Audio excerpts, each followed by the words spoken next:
Tubewell boring machine कशी काम करते? जमिनीखाली 200, 500 किंवा अगदी 1000 फूट खोल पाणी असतं, पण ते शोधून वर कसं आणतात आणि एवढं खोल छिद्र पाडणारी ट्यूबवेल बोरिंग मशीन नेमकी काम कशी करते? चला जाणून घेऊया. यामागे काम करत असतात दोन प्रचंड शक्तिशाली मशीन. एक असते बोरिंग रिग आणि दुसरी असते एअर कंप्रेसर. सुरुवातीला बोरिंग रिगचा धारदार ड्रिल बीट वेगाने फिरू लागतो. हा बीट माती, दगड आणि कठीण खडक फोडत हळूहळू खाली जातो. जशी खोली वाढते तसे नवीन ड्रिल रॉड जोडले जातात. पण काही वेळाने एक मोठी समस्या निर्माण होते. ड्रिल खडक फोडतो, पण तुटलेली माती आणि दगड खालीच जमा होऊ लागतात. जर हे तुकडे बाहेर काढले नाहीत तर संपूर्ण ड्रिल अडकू शकतो. मग हे तुकडे बाहेर कसे काढतात? इथे एंट्री होते दुसऱ्या मशीनची, एअर कंप्रेसरची. हा एअर कंप्रेसर प्रचंड दाबाची हवा तयार करतो. साधारण 200 ते 350 PSI दाबाची हवा जाड होस पाईप मधून ड्रिल रॉडच्या आत पाठवली जाते.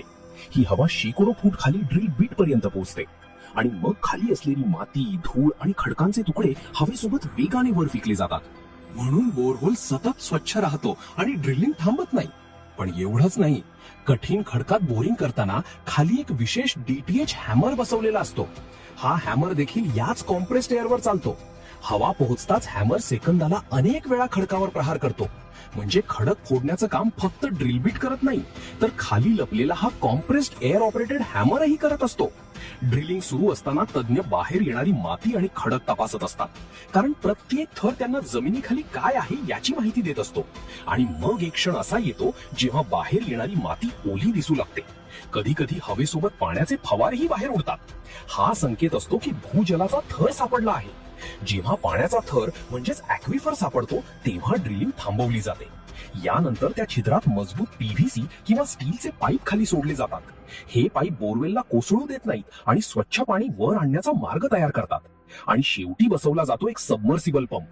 पंप सुरू होताच शेकडो फूट खाली लपलेलं पाणी पाईप मधून वर येऊ लागतं आणि अशा प्रकारे कोरड्या जमिनीखाली लपलेला पाण्याचा स्रोत जगासमोर येतो. जगातील काही ट्यूबवेल्स 10,000 फुटांपेक्षाही जास्त खोल आहेत. म्हणून पुढच्या वेळी तुम्ही ट्यूबवेल बोरिंग मशीन पाहाल तेव्हा लक्षात ठेवा, ते फक्त खड्डा खोदत नसतं, तर पृथ्वीच्या आत लपलेल्या पाण्याचा शोध घेण्यासाठी विज्ञान, अभियांत्रिकी आणि प्रचंड हवेच्या दाबाचा वापर करत असतं. अशाच रंजक विज्ञान आणि तंत्रज्ञानाच्या माहितीसाठी चॅनलला सबस्क्राईब करायला विसरू नका. वीडियो पसंद आया हो तो लाइक कीजिए, शेयर कीजिए और चैनल को सब्सक्राइब कीजिए. धन्यवाद.